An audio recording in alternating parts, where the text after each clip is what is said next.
우리 에나바 한인교회 가족들 참 보고 싶었습니다.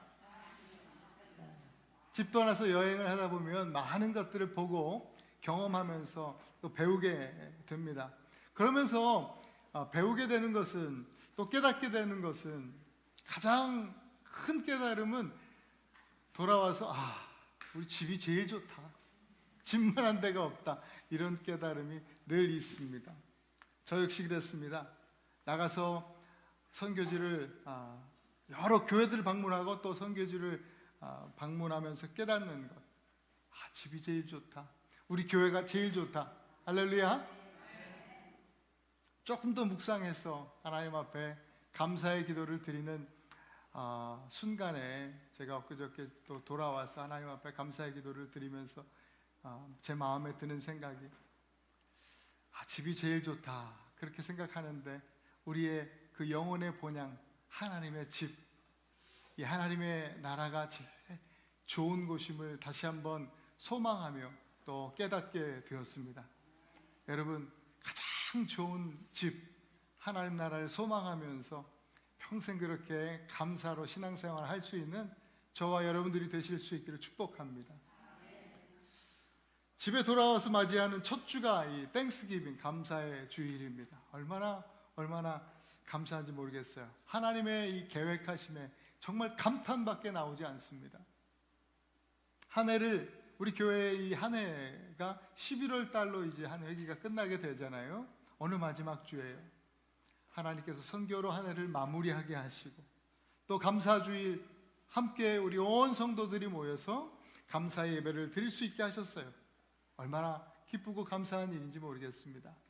그리고 오늘 이 마지막 감사주일, 감사절 말씀은 다윗의 감사의 찬양, 이 말씀을 주십니다. 사람들과 이야기를 나눠보면 정말 사연 없는 사람들이 없음을 이번에도 경험하게 됐어요. 많은 사람들을 만나고, 목사님들과 선교사님들을 만나고 교제하면서 이야기를 듣는데 얼마나 구구절절 사연들이 많은지, 목회하면서 또 개척을 하고 또 목회를 하시면서 얼마나 이야기들이 많은지, 너무나 많은 이야기들을 또 함께 듣고 함께 기도하는 시간을 보냈습니다. 많은 분들이, 여러분들도 마찬가지로 정말 파란만장한 삶을 사셨을 거예요. 어떤 분들은 산전, 수전, 공중전 다 치렀다고 그렇게 말씀하시는 분들이 많이 있었습니다. 자기들이 고생한 이야기를 쭉 늘어놓습니다. 수많은 시련과 고통의 시간들을 지내왔다. 그러면서도 포기하지 않았고 참고 견디면서 이제까지 와서 지금의 오늘의 나를 이루었다, 이렇게 살아간다라고 말씀해 주시는 것을 듣고 있으면 정말 대단하다, 멋있다, 정말 존경스럽기까지 합니다. 그런데 많은 경우에 가만 생각해보고 가만 들어보면 그 많은 일들, 그렇게 스스로 고생해서 지금까지 이루었다는 그 성공 이야기, 대부분의 스스로의 그 자기 자랑이 대부분입니다. 내가 그렇게 했다는 거죠. 가만 생각해 보면 저 또한 그렇게 말하고 은근히 우쭐거리는 것을 참 좋아하는 사람입니다. 거기서 아멘 하면 또 할렐루야. 그런 사람인데, 그런데 오늘 본문을 보니까 다윗은 다르더라고요. 여러분, 다윗의 삶이 얼마나 파란만장했습니까? 일일이 다 설명하지 않아도 여러분 어느 정도는 아시고 계실 거예요. 우리 중 누구도 다윗의 삶과 우리의 인생을 직접적으로 비교해 본다면 우리의 인생은 비교적 순탄한 삶이었을 겁니다.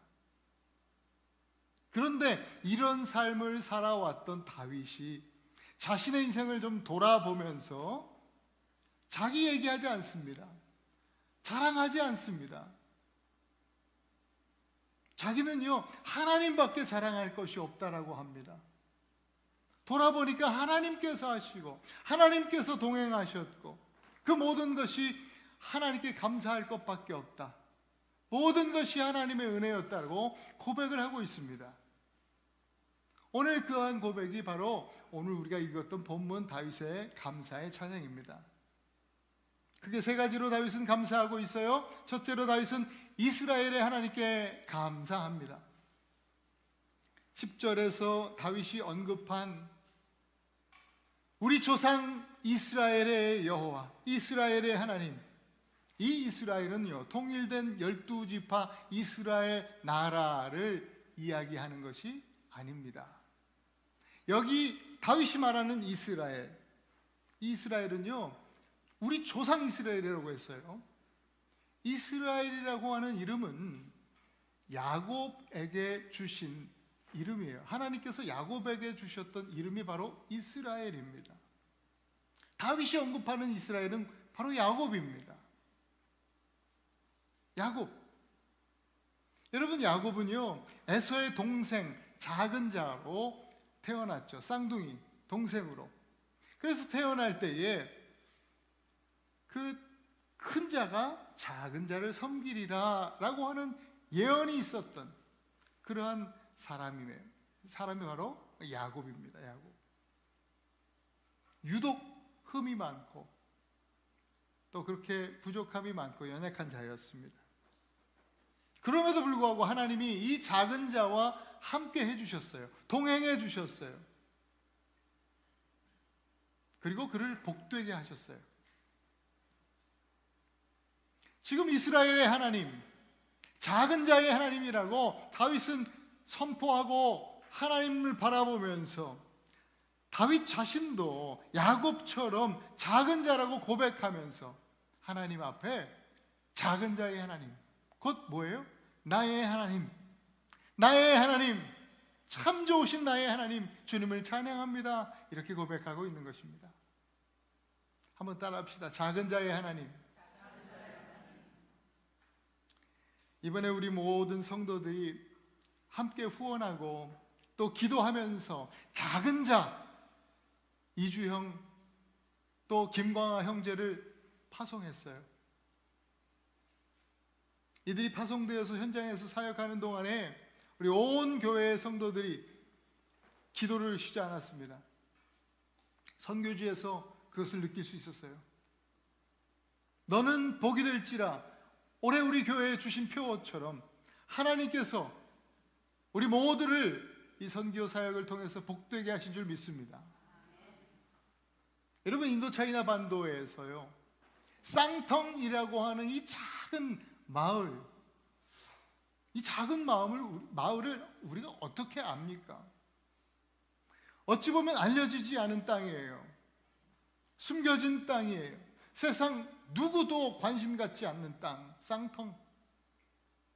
그러나 하나님께서 요한복음 3장 16절 말씀처럼 하나님이 세상을 이처럼 사랑하사, 거기에 쌍텅이 포함되지 않겠습니까?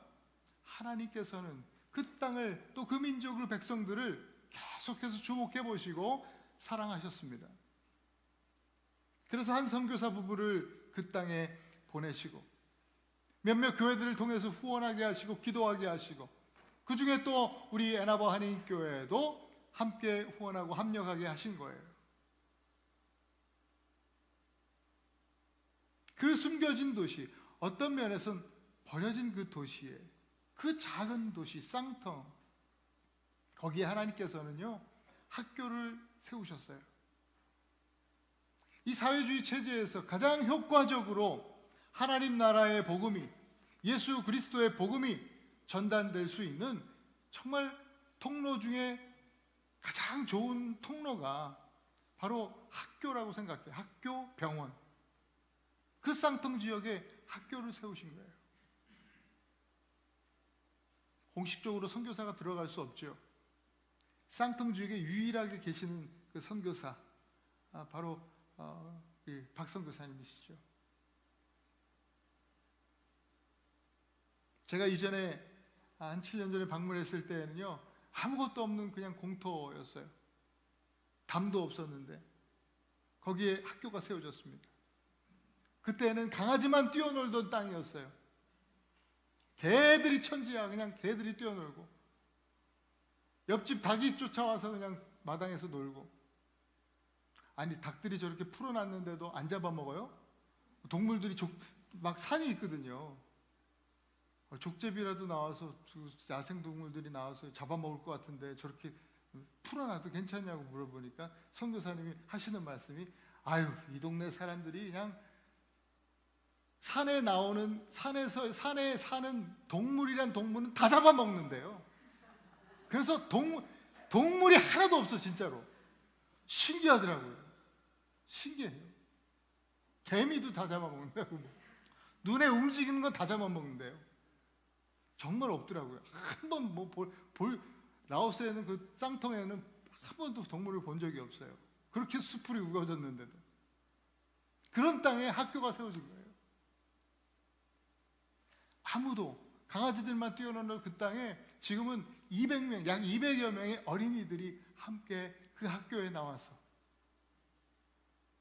무슨 노래인지도 모르고 영어 노래, 영어 시간에 찬양을 배우고 있더라고요. 제가 일일 음악 교사로 갑자기 우리 선교사님이 저보고 뭘 가르치래. 그러더니 목사님 기타 치는데 음악 선생님이 돼달라는 거예요. 그래서 음악 교사로 하루 제가 이렇게 했는데요. 아이들이 영어를 배우는데 찬양을 배우고 있더라고요. 그렇게 직간접적으로 복음을 전해 듣고 있어요.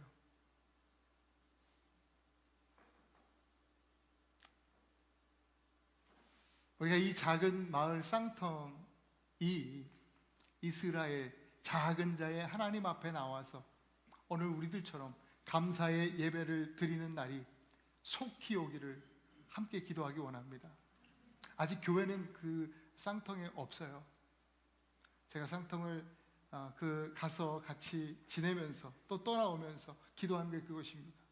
하나님, 언젠가 그날에 파루시아 그때가 되면 하나님, 이 쌍통에도 교회들이 세워지게 하여 주시옵소서.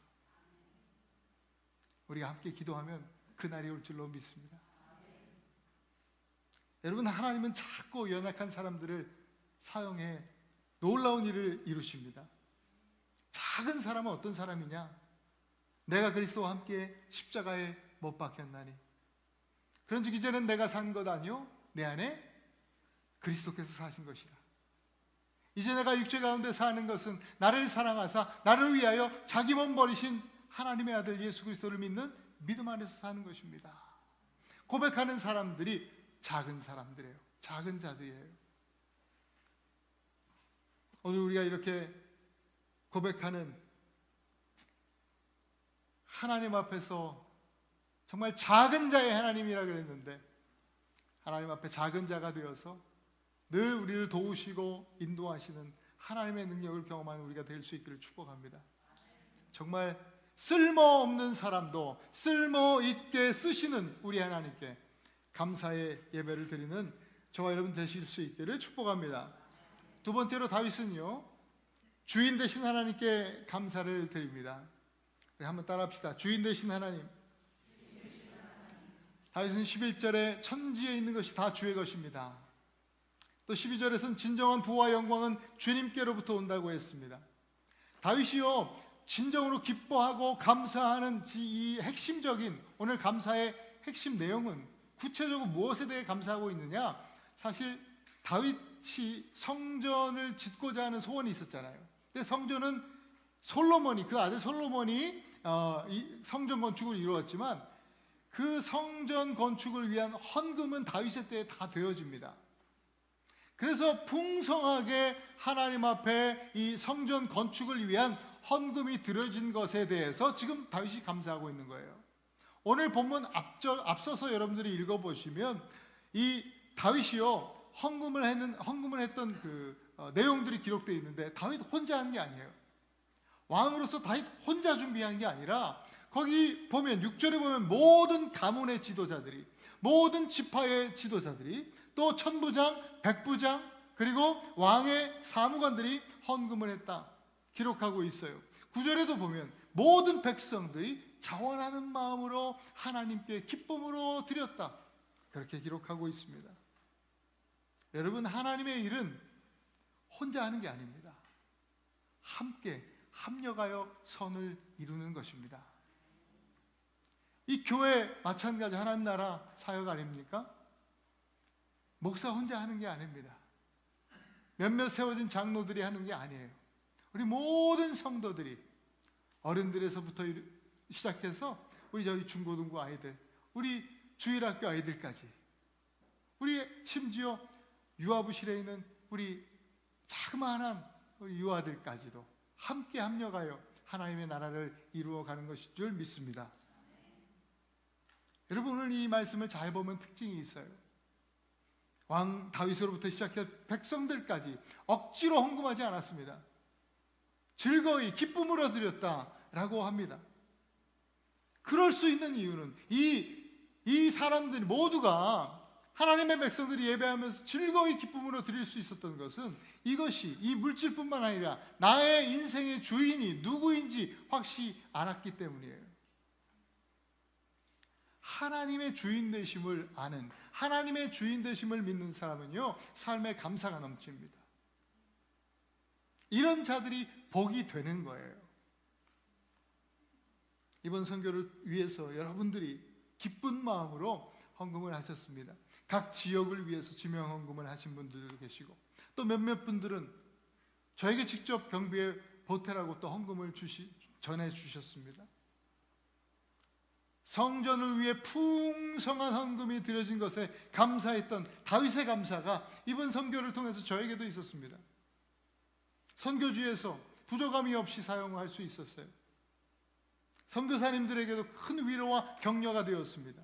뿐만 아니라 한국에서 많은 이들을 제가 만났는데, 많은 선교사님들과 목사님들을 만나고 또 여러 교회들을 방문했는데, 그때마다 넉넉하게 나누고 베풀 수 있었어요. 하나님의 주인 되심을 고백하는 사람들을 통해서 행하신 하나님의 기적인 줄 믿습니다. 여러분, 하나님이 주인이십니다. 하나님이 내 삶이 하나님께 속해 있습니다. 이렇게 고백하는 성도는요, 그에 대한 믿음의 표현으로 우리가 신앙생활하면서 11조를 하나님 앞에 드립니다. 그 11조가 바로 그것입니다. 하나님이 주인이십니다. 고백입니다. 내가 가지고 누리는 모든 것이 하나님께서 내게 맡기신 것입니다. 나는 내 삶의 주인이 아니라 나는 청지기의 삶을 사는 사람입니다. 오직 하나님만이 나의 삶의 주인이 되십니다. 이렇게 고백하면서 내가 얻은 것, 내가 가진 모든 것에 가장 먼저 된 하나, 그 10의 1을 하나님 앞에 드리는 것이 11조입니다. 우리 에나바니 교회 가족들 모두가 하나님의 주인 되심을 알고 믿고 그렇게 삶으로 또 신앙 가운데 고백하시는 성도들 되실 수 있기를 축복합니다. 마지막으로 세 번째, 다윗은요, 다스리시는 하나님께 감사를 드립니다. 다윗은 11절에 모든 주권이 하나님께 속해 있다라고 했어요. 이 왕권에 대한 이야기예요. 지금까지도 여러분, 이스라엘 역사상 가장 위대한 왕으로 평가받는 사람이 누구예요? 다윗이에요. 이스라엘 지금 국기에도 어떤 별이 그려져 있어요? 다윗의 별이에요. 다윗이 최고 위대한 왕이에요. 그러나 정작 다윗은 실제 이스라엘 이 나라를 다스리는 진짜 왕은, 진정한 왕은 내가 아니라 누구다? 하나님이시다 고백하고 있는 거예요. 하나님이 다스리신다. 여러분, 우리가 사는 이 미국에 이제 곧 새 정부가 들어서게 될 것입니다. 이 새 정부는요, 이 나라를 다스리고 인도하시는 분은 하나님이시라는 사실을 알기 원합니다. 여러분, 이를 위해서 우리 교회는 기도해야 될 것입니다. 이 땅에 세워지는 위정자들이 진짜 이 나라의 주인이 하나님 되심을 믿고 또 그 하나님 말씀 가운데, 주인 되신 하나님의 말씀 가운데 순종하며 갈 수 있도록 우리는 기도해야 될 것입니다. 12절에는 모든 사람을 크게 하심과 강하게 하심이 주의 손에 있다라고 선포합니다. 오늘 우리의 삶도 마찬가지죠. 우리를 크게 하심과 강하게 하심이 주님께 달려 있습니다. 여러분, 큰 사람 되기 원하십니까? 강한 사람 되기 원하십니까? 성공하기 원하십니까? 다른 데 비결이 있는 것이 아니라 하나님께 달려 있습니다. 우리의 주권을 하나님께 내어드리실 수 있기를 바랍니다. 여러분, 그렇게 다윗이 고백하는 말씀은 다윗의 간증이에요. 간증. 다윗이 집안 막내 아닙니까? 가장 힘없는 연약한 사람이었어요. 그런데 지금은, 이 고백을 드리는 지금은 다윗이 온 이스라엘 아니 넘어서 온 세상에서 가장 크고 강한 사람이 되어 있습니다. 다윗은요, 이것이 자기의 노력으로 된 것이 아님을 알았어요. 하나님의 주권이에요. 하나님께서 하신 일이에요. 다윗이 하나님께 온전히 속해 있을 때에 하나님께서 이루신 놀라운 일인 거예요. 오늘 우리 모두에게 다윗과 같은 간증이 있기를 축복합니다. 이번 선교 역시 하나님의 통치, 하나님의 다스리심의 은혜가 너무나 강력하게 있었습니다. 여러분, 캄보디아에서 청소년 또 청년 수련회가 열렸는데 하나님께서 저를 강사로 말씀을 전할 수 있는 은혜를 주셨어요. 처음에는 우리 선교사님 40명 모인다고 그러시더라고요. 그런데 가는 날이 점점 가까워오니까 목사님 80명이 등록했습니다. 많이 모였네요. 감사합니다. 그랬어요. 그 가기 전날, 떠나는 날 카톡 오는데 큰일 났습니다. 큰일 났습니다. 비상사태입니다. 200명이 등록했대요. 200명이. 이게 다 수용이 될지 모르겠대요. 선교수센터에서. 갑자기 부담이 되는 겁니다.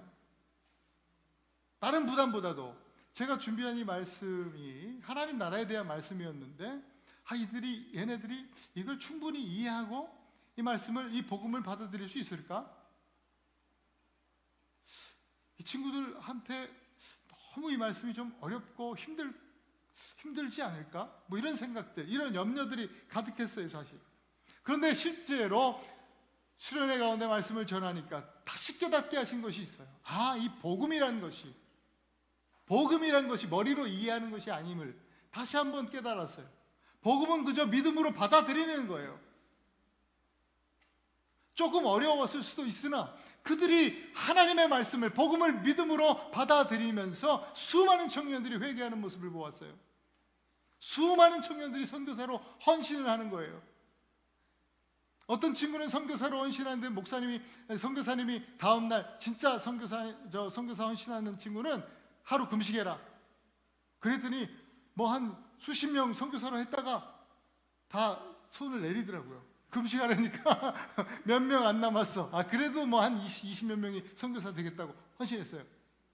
다음날 그 얘기를 막 기도하다 못 들었나 봐, 어떤 애가. 여러분, 다음날 금식하는 날인데 아침 먹고 뭐 잠깐 교제하고 있는데 우리 목사님 방에 어떤 아이가, 여자아이가 찾아와서 막 펑펑 울어요. 막 땅이 꺼져라고 울어요. 어떻게, 무슨 일이 있나 놀랬죠. 우리도. 왜 저러는가? 왜 우냐? 그랬더니 얘가 이게 선교사님이 막 얘기해 보니까 어저께 이 선교사님이 금식하라는 얘기를 못 들고 자기 선교사 헌신했는데 아침 먹었다는 거예요. 아침 먹어서 자기 선교사 못 된다고 하면서 막 우는 거예요. 자기 선교사 돼야 되는데 밥 먹어서 선교사 못 된다는 거예요. 그 마음이 얼마나 순수하고 예쁜지 모르겠어요. 괜찮다. 그래도 선교사 할 수 있다. 위로하고 격려하고 하니까 뚝 끝이더라고.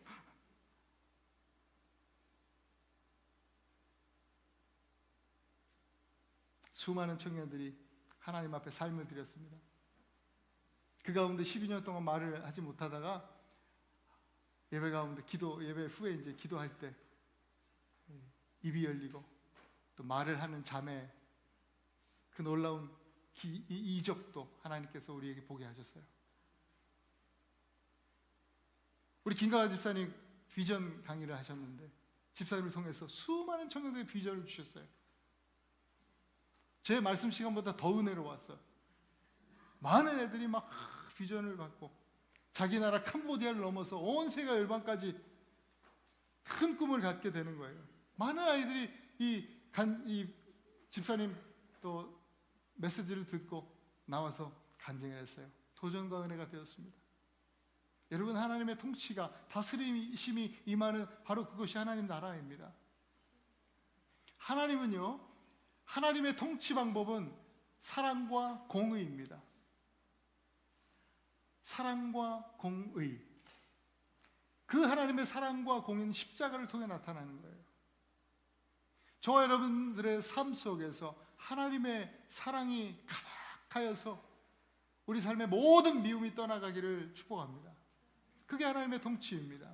하나님의 공의가 여러분 삶 속에 충만해서 우리의 삶의 모든 거짓과 모든 불의가 사라지기를 소망합니다. 그것이 하나님의 통치의 시작입니다. 그렇게 우리의 삶에 하나님 나라가 임하기를 축원합니다. 우리 사랑하는 에나바 한인 교회 성도 여러분, 여러분의 인생을 시간별로 쪼개서 보면 감사할 일들이 많습니까? 원망할 일들이 많습니까?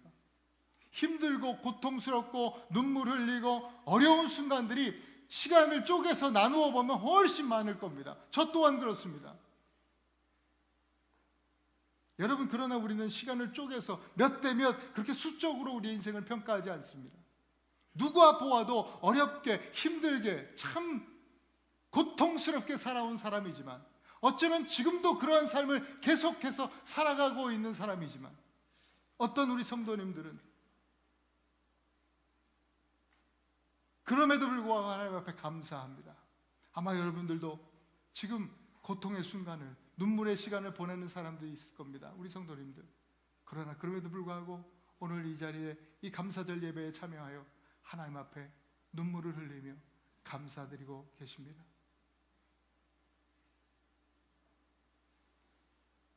어떻게 그럴 수 있습니까? 어떻게 이러한 상황 속에서도 하나님 앞에 감사할 수 있는 겁니까? 우리 인생은 어떤 사건이 아니라 예수 그리스도 안에서 바라보기 때문입니다. 그 안에서 우리가 하나님 나라를 꿈꾸고 소망하기 때문입니다. 인생 대부분이 힘들고 어렵고 고통스러운 원망의 시간들이었던 다윗도 그렇게 지난 자신의 인생을 돌아보면서 믿음으로 감사했던 것이죠. 오늘 이 세 가지 세 부분의 우리 하나님의 성품을 이야기하면서 감사하고 있죠. 그것이 바로 예수 그리스도와 연결되어 있는데 우리는 그것을 기억하셔야 됩니다. 이스라엘 하나님, 곧 작은 자의 하나님, 누구입니까? 말구 위에 작은 자로, 가장 낮은 곳에 가장 작은 자로 오셨던 예수 그리스도, 바로 우리 예수님, 우리 주님입니다. 또 주인 되신 하나님, 우리를 죄의 종되었던 우리를 의의 피로 값주고 사셔서 우리의 주인 되신 예수 그리스도, 또한 다스리시는 하나님, 말씀드렸던 대로 하나님의 통치는 십자가로 인해 나타납니다. 십자가는 하나님의 사랑과 은혜의 증거입니다.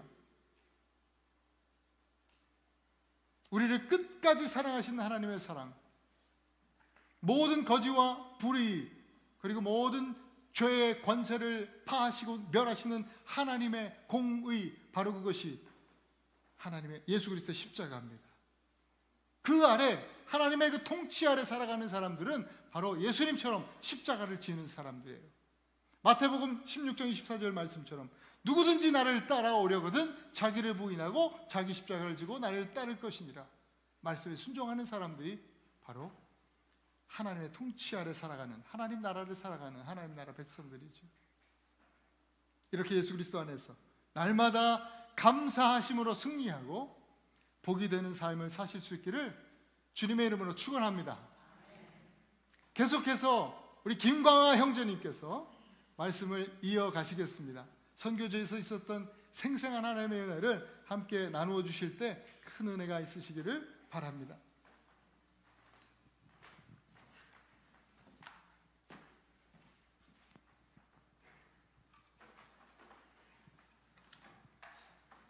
네, 하나님의 크신 사랑과 또 우리 에나바 한인교회 성도님들의 기도 덕분에 담임 목사님과 저는 지난 2주 동안 라오스와 캄보디아 선교지에 무사히 잘 다녀올 수 있었습니다. 감사드립니다. 저는 개인적으로 동남아 선교 여행이 이번에 처음입니다. 정확히 말하자면 단기 선교라기보다는 저에게는 그 선교지의 현황을 보고 배우는 그런 비전 여행의 성격이 강했습니다. 담임 목사님은 한국에서 OM 아프리카 선교와 개척교회 지원 미팅을 가진 후에 먼저 라오스에 들어가셨고요. 저는 개인 사정으로 좀 늦게 11월 11일에 BNTN에서 합류했습니다.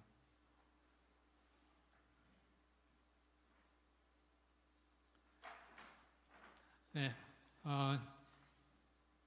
직항이 없기 때문에 도중에 이제 인천에서 갈아탔는데요. 디트로이트에서 출발해서 갈아타고 BNTN까지 가서 이제 쌍통까지 가는데 한 26시간 정도 걸리는 여정이었던 것 같습니다. 여기 노랗게 표시해 놓은 곳이 라오스고요. BNTN이 수도고 BNTN에서 1시간 반 정도 노스 웨스트로 가면 쌍통 지역이 나옵니다. 그리고 캄보디아에서는 프놈펜에서 사역을 했습니다.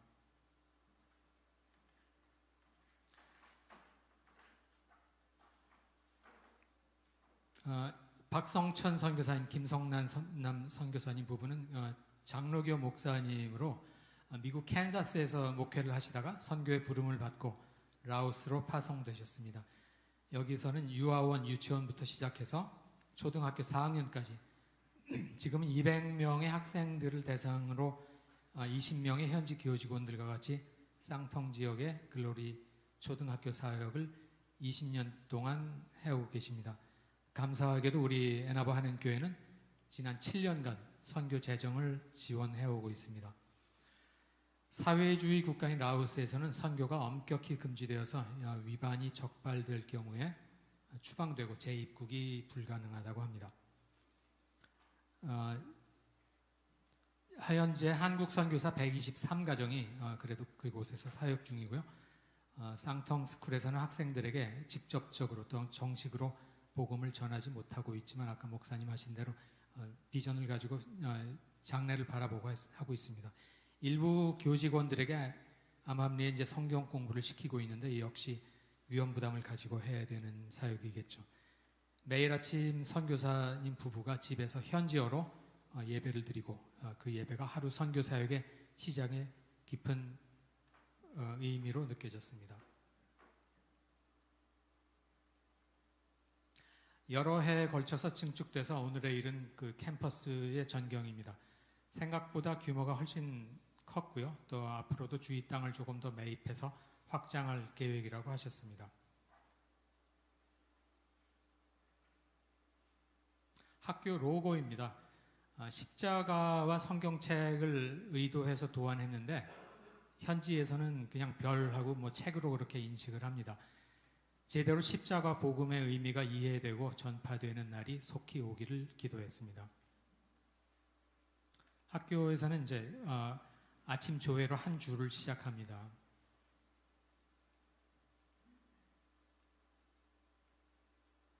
등교 시간입니다. 선교사님은 아침에 등교하는 학생들을 일일이 그 하이파이브 해주고 허그로 맞아주시고 아이들은 되게 행복해하는 걸 봤습니다.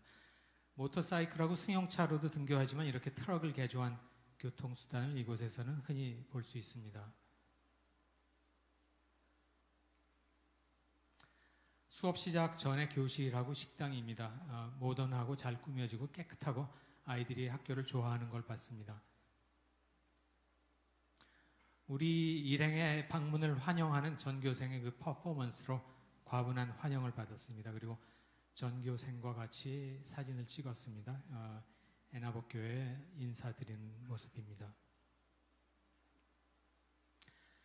1시간쯤 떨어진 지역 생사이라는 곳인데요. 거기에 이제 또 중고등학교를 운영하시는 다른 선교사님들이 계십니다. 거기서 또 거기도 다녀올 수 있었고요. 거기서는 이제 그 장애인 공방을 같이 운영하고 계십니다. 물론 이곳에서도 학생들에게 복음을 전할 수는 없죠. 선교사님들이 이제 학교 운영을 맡아서 하다 보니까 실제 복음 사역도 그렇지만 현지 비즈니스에도 아주 또 더군다나 그 부패한 정부를 상대로 하는데도 전문가가 다 되어 간다고 하십니다. 사실은 많은 선교지에서 선교사들이 합법적으로 거주할 수 있는 방법이 극히 제한적입니다. 그래서 거주 비자를 해결하는 게 현실적으로 어려운 일 중에 하나인데 이런 교육 사업은 그런 의미에서도 좋은 선택이고 미션의 좋은 선택의 활동이라고 생각을 합니다. 이곳은 또 한국 선교사가 설립한 로고스 대학인데요. 외국어 대학이라고 되어 있지만 다른 과목들도 가르치는 것 같습니다. 비엔티엔 중심에 있는데 라오스에서는 영향력이 있는 그런 교육기관으로서 지금도 다수의 뜻 있는 그 한국 기독교인들이 복음 전파의 비전을 가지고 사역 중입니다. 이처럼 라오스에서는 교육 중심으로의 선교 사역이 활발하게 진행되고 있음을 봤습니다. 캄보디아입니다. 비행기로 1시간 정도 날아가서 프놈펜으로 이동했죠. 김동규 선교사님, 이승양 선교사님 15년간 사역하고 계시는 AGMC로 갔습니다. Amazing Grace Mission Center라는 아주 이름부터 상당히 은혜로운 이 장소는 신학생과 목회자를 양성하는 신학교, 또 고아와 과부가 함께 사는 공동체, 청소년을 위한 세미나 개최 등의 소명을 감당하는 사역센터입니다. 선교사님 내외를 포함해서 한 30명 정도의 인원이 거주하고 있습니다. 또 우리 교회는 이 귀한 사역에 동참해서 15년간 선교 재정을 지원을 해오고 있습니다. 캄보디아 왕국은 사회주의 라오스와는 또 달리 전도와 예배에 대해서 공식적 탄압이나 제재가 없습니다. 그래서 복음 전파 활동이나 교회 설립을 자유롭게 할 수가 있고요. 지금 1,500명의 한국인 선교사가 활동 중이라고 합니다. 김동규 선교사님 부부는 애나버에 한 두어 번 방문하셨다고 그러죠. 그래서 만나보신 분들도 꽤 있을 겁니다. 아주 강한 성격을 가지고 계세요. 성령 체험, 또 카리스마틱한 그런 사역을 하고 계시기 때문에 가시적인 열매를 맺는 것을 또 볼 수가 있었습니다. 마침 목사님과 제가 방문한 그 기간이 본움툭이라는 그 물축제 기간입니다. 사실은 물신에 대한 제사의 성격이 있기 때문에 별로 바람직한 건 아니지만 국가 공휴일 기간이어서 그 센터에서 선교사님이 중고등학생을 대상으로 청소년 수련회를 마련하셨고 또 우리가 그때 마침 갔습니다. 선교사는 또 이것이 우리가 방문한 이때 방문한 게 하나님의 섭리라고 그러시면서 목사님께 4번 설교를 부탁하시고 저에게 강의를 2회를 감사하게도 반강제로 그렇게 할당을 하셨습니다. 프놈펜은 11월이 가장 시원한 계절이라고 그러는데 이건 좀 틀린 말이고 조금 덜 더운 계절인 것 같습니다. 해 뜨면은 90도에다가 아주 습한 날씨라서 금세 지치고 또 땀 범벅이 됩니다. 아주 민첩한 모기들이 잘 달려듭니다. 그렇지만 이 비좁은 센터에서 숙식하면서 아침 새벽 예배 5시 반에 시작해서 밤 11시나 되어 끝나는 이런 3박 4일의 강행군이었는데도 이 아이들이 그 프놈펜 아이들이 아니에요. 지방에서 몇 시간씩 걸려서 온 시골 아이들이 많습니다. 인솔 목사님들도 같이 온 아동들까지 해서 200명이 넘는 인원이 협소한 곳에 밀집해서 진지하고 열의 있게 참여하는 모습은 저에게도 감동 그 자체였습니다. 우리 목사님께서는 더 킹덤 빌더라는 주제로 또 하나님의 나라와 소망과 믿음을 저는 성경적인 비전이라는 내용으로 선교사님 통역으로 청소년들에게 믿음에 관한 메시지를 저는 전달할 수가 있었습니다. 목사님께서 좀 아까 설교에서 말씀하셨듯이 집회 중에 아직까지 한 번도 말을 한 적이 없었던 그 12살 여자아이 그 화살표를 표시를 해놨죠. 방언으로 말문이 트이는 기적을 제 바로 앞에서 하나님께서 행하심을 제가 직접 볼 수가 있었습니다. 또 집회 중반 이후에 헌신자가 나왔는데 100명이 선교사가 되겠다고 그래서 목사님이 말씀하셨듯이 추려서 30명, 그 다음에 집회 전날에는 최종 24명이 하나님의 말씀을 전하는 사명을 감당하기를 서약하는 그런 놀라운 사건도 일어났습니다. 학생들이 마지막 하루 종일 금식을 조건으로 한 헌신 서약은 성령님의 인도하심이라고 믿기에 충분했습니다. 토요일에는 모든 사람들이 도열해서 축복함으로 하나님의 은혜 가운데 수련회를 마쳤습니다. 주일 예배는 여기 직원으로 일하고 있는 그 본이라는 청년 사역자, 여기 30살 된 청년인데요. 그 청년 사역자하고 시골 교회 2곳에 가서 예배를 드릴 기회가 있었습니다. 아침 6시 반에 출발했는데 도로 사정이 좀 좋지 않고 메콩강을 이어주는 교량이 여기 없어요. 그래서 페리로 차를 실어서 이동하는 모습입니다. 8시에 이제 예배에 도착했는데 이번 수련회에 참석했던 그 아이들이 그 예배 준비를 하고 있었습니다.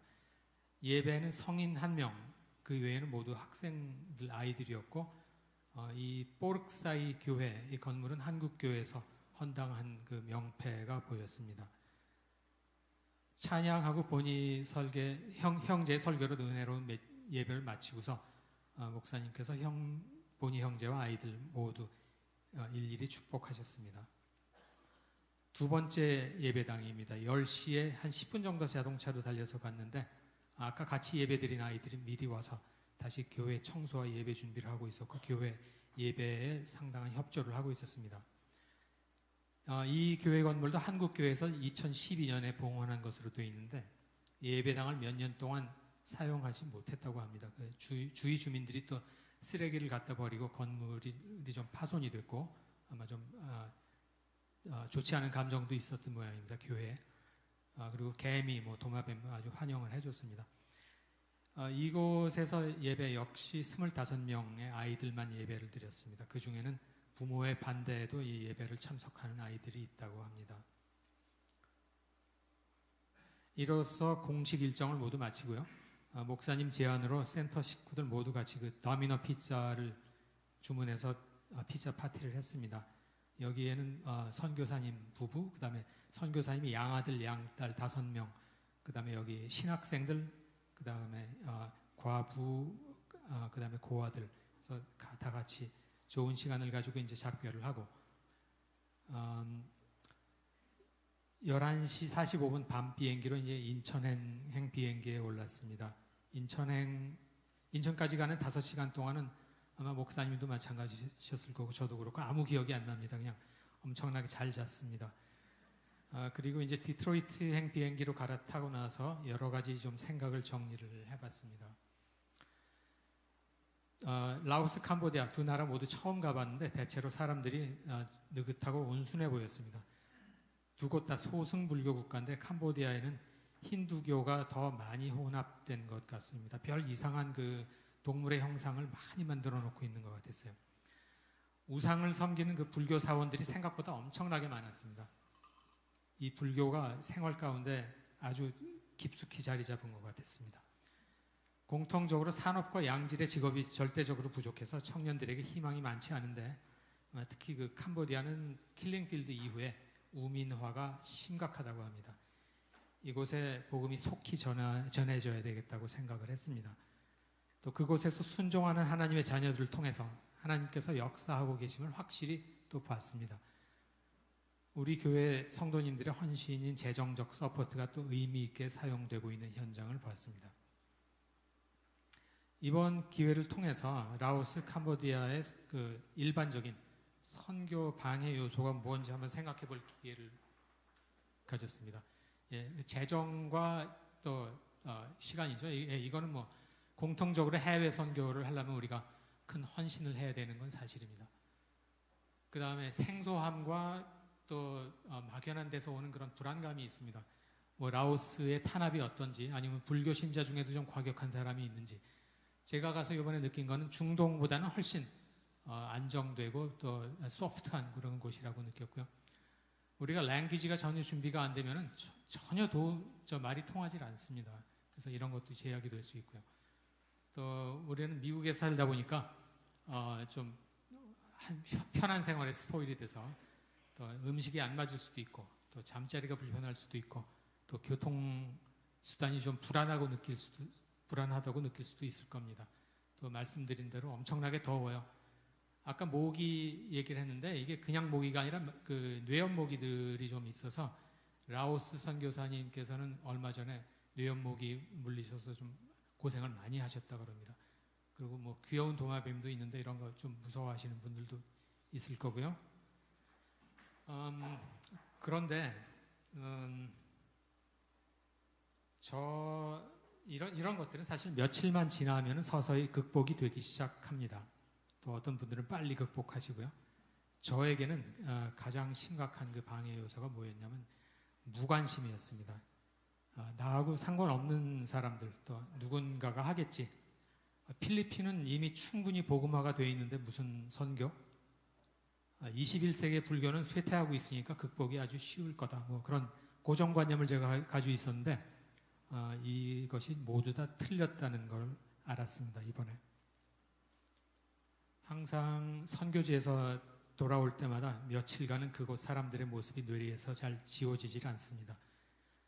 우리하고 똑같은 또 하나님께서 사랑하시는 그런 자녀들인데 우상의 더러운 영적 지배에서 헤어나지 못하는 것이 안타깝습니다. 우리 교회 올해 표 너는 복이 될지라. 우리는 이미 복음으로 복을 받았기 때문에 이제는 우리가 그들에게 복이 될 차례입니다. 미시간에 가까이 오면서 동이 트기 시작했습니다. 동 트기 전이 가장 어둡습니다. 그리스도께서 오실 날이 가까웠을지도 모른다고 혼자 생각을 했습니다. 저는 이 세상이 어둡고 악하다고 불평을 많이 하며 살고 있습니다. 불평하기보다는 이 어두운 세상에서 어떻게 복음을 들고 나가서 순종할지를 이제 먼저 생각해 보도록 하겠습니다. 이런 위대한 일을 또 이런 모든 일을 행하고 계신 우리 하나님께 영광을 올립니다. 감사합니다.